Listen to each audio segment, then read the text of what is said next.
Hey, my name is Sam Johnson and I am a voice teacher. I'm going to be reacting to and analyzing Pentatonix doing The Evolution of Michael Jackson.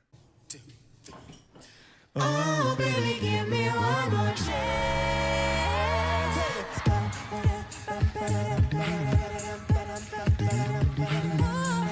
I like her voice.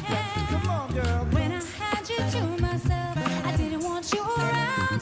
That pretty faces always made you stand out. Very easy sound for her. Oh, baby, give me one more chance. Show you that I love you. Won't you please let me? I want you back.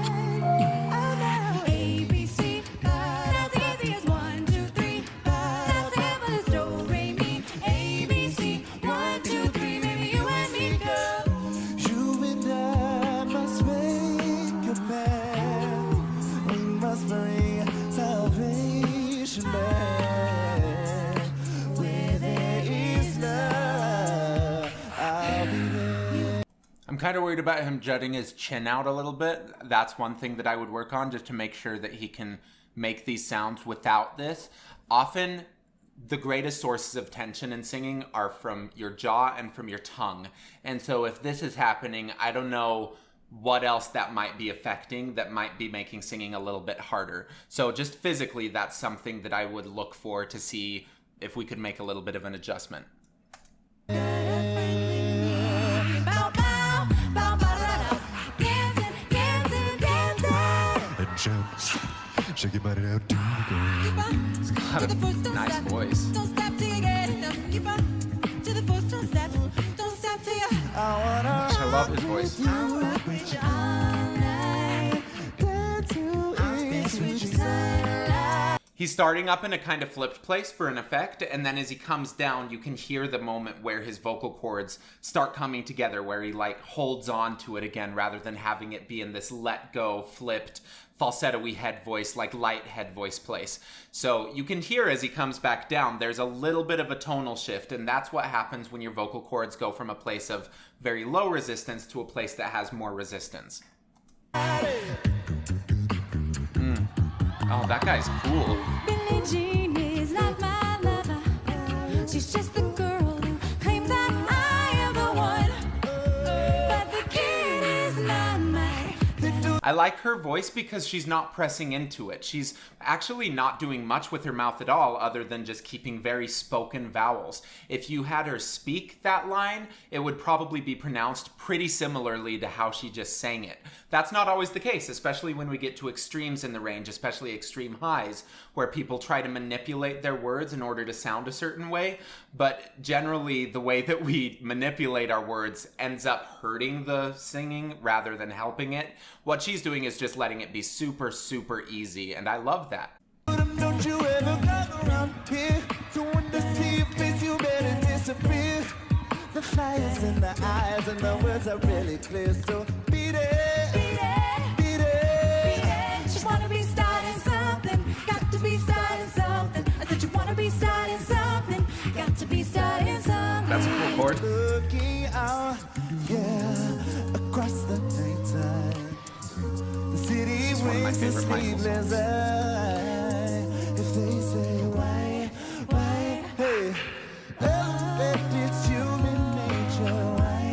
Why? 'Cause this is thriller night. So let me hold you tight and share a killer.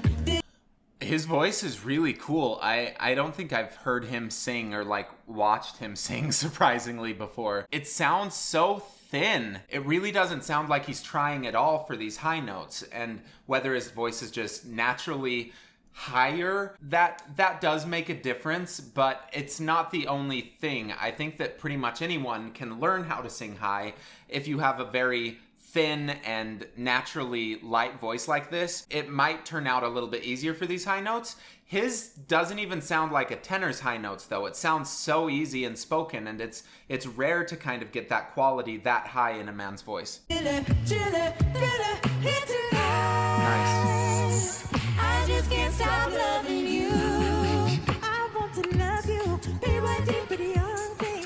You need some loving. TLC to the loving care. Then again, the same thing was true with Michael, and Michael was vocalizing down to at least an F sharp. He had a very wide range, and the way that he made his voice sound, the way that he chose to sing his songs was very, very small and kind of childlike. The same thing is happening with this, where there's no intent to try to beef up the sound.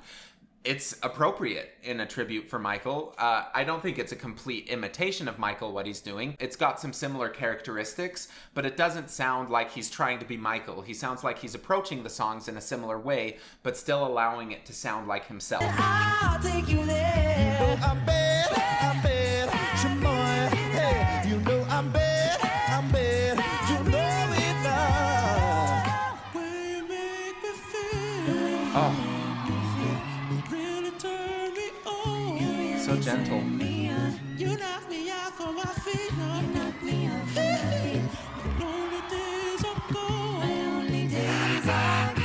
Nice, I really like that sound. He's singing all of that up in his falsetto, which is basically just an unconnected head voice. Head voice and falsetto are argued about a lot, about like what it is and why it is, but I believe that falsetto is basically just a light head voice. He's kind of holding on to that, and the resonance strategies that he's using work really well up there. As he starts going to lower notes, the sound drops out because those resonance strategies stop working as he went to those lower notes. If he wanted to maintain the same quality, he would have to change something, but it's a little bit easier to hold on to this feeling of just staying up in head. And it is pretty reliable. It's just not going to have the sort of depth that singing with a little bit more closed chord or a different resonance strategy would do, and it won't let you connect back to your low notes as much. But if all you're doing is being really, really small and kind of breathy and singing high exclusively rather than coming back down, that works. And that's pretty common with countertenors to kind of just get stuck up there. That's really common with classical women to not let it start coming back down to the chest voice. And one of the reasons for that for classical women is because if you started adding in too much actual chord or chest voice to a classical woman's voice, not just connection. I mean, you can have connection and there are women with tons of connection, but if you start adding too much, then it makes it hard to lighten up enough for the extremes of the voice. Then again, you look at people like Ariana Grande, she has a pretty light voice. It's still connected though, and she also goes to those extremes. So I think that that's totally arguable, but I do believe having a connected chord is kind of the most versatile, because if you don't, it's easy to get stuck in the one sound that works up high. I'm starting with the man in the mirror. Yeah. Asking him to change his ways. I like that guy's voice so much. No message could have been any clearer. If you want to make the world a better place, take a look at yourself and then Dirty Diane. Whoa. dirty Diane. Whoa. Dirty Diane. Annie, are you okay? Annie, are you okay? Are you okay, Annie? Oh, I like that harmony. A smooth criminal. I took my baby to a Saturday bang. Boys, that girl with you, guess we're one and the same. Now I believe in miracles, and a miracle is happening tonight. As she goes to her higher notes, she's not increasing how much vocal cord closure she has. She's not engaging with it anymore.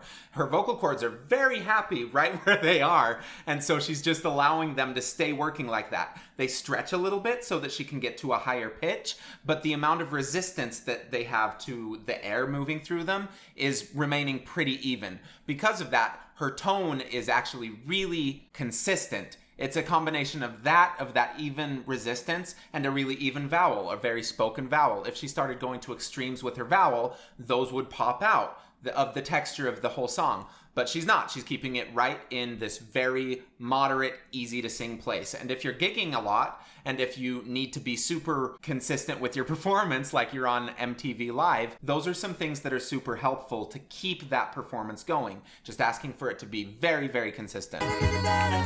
Oh, 'cause if you're thinking about my baby, it don't matter if you're black or white. No effort. Remember the time. There's a place in your heart, and I know that it is love. And this place could be much brighter than tomorrow. There are ways to get there if you care enough for the living. Make make a little space, make a better place for me. Hey. Up to the E. The E, I mean, that's pretty accessible. It's fine to get up there. It's not a super high note like that's untrainable or something. He makes it sound so thin. There's so little weight to it. It has a really unique quality, and that's something that I do think is kind of biological, is being able to get that kind of sound. I don't know, everyone's voice is going to sound a little bit different. Everyone's a little bit bigger or smaller than the next singer. It's kind of interesting thinking about how much of someone's sound comes from just who they are as a person physically, and how much of it comes from how they're managing what they have. It's like if one person has a viola and another person has a violin, or another person has a cello or a bass. Like, they're all similar instruments. They all have strings and bows and everything, but there's going to be some little bits of differences. There's going to be some differences in the total sound output and the sound qualities of those instruments. And the same thing is true with people. Not on such a huge scale, but still. I wonder how much of it with him is just this physical, biological thing, and how much of it is that he's consciously thinning out, or that he's unconsciously and has just trained himself to thin out that much and maintain some connection still. You are my friend. You were not alone.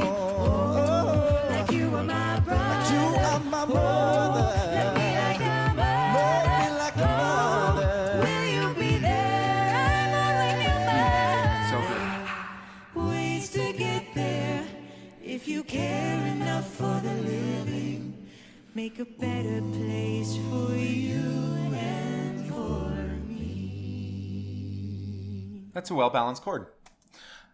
I don't know if he is struggling with a lot of jaw tension, the blonde guy, but it looks like it. It might just be that he has such a well-defined jawline, but I feel like he's got just a little bit of push to it, and this works as a hinge. So if you drop your jaw, this can hinge down. It doesn't have to. Sometimes when people try to open their mouth really wide or drop their jaw really far, they kind of go like this. And then there's a little hole up here that's your hinge just popping down a little bit. But if you just let it hinge without forcing it like that, this doesn't have to move. You don't end up feeling this hole. And it's a significantly easier sound, and it's much more productive for singing well. So often if people have tension, this hinge doesn't work nearly as well, and then it leads to a bunch of different other problems with the voice, things that make the voice harder to use or sound in a different way. It's working for him. He's singing well. It's just that that's something that I would kind of address. Make sure that he's not just opening his mouth way too wide or too far down, and that this hinge is just working as efficiently as possible, which is not very much movement. It's just a little bit of movement. So that's basically all I would work on with him.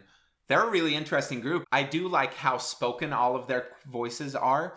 Because of that, they're able to blend really well together, because there aren't very many extreme sounds when they choose to blend. The most extreme sounds that I saw with this were the super high parts, where he kind of went to that that will cut over anyone else. So if he was singing with these other four people, which he was, that will cut over them because it amplifies higher harmonics, where some of the others, if they have less of that nasty sound, it's not going to cut, even with microphones. So I like that they're manipulating their sound so that they can go between a more group setting and a more solo setting. I think that shows a lot of skill to be able to manipulate that so that you can be more of a soloist or a group performer. Thank you for watching. Please like and subscribe. Go check out my description. I have links for my Patreon, my Instagram, and my website, where you can go if you're interested in booking lessons over Skype or FaceTime.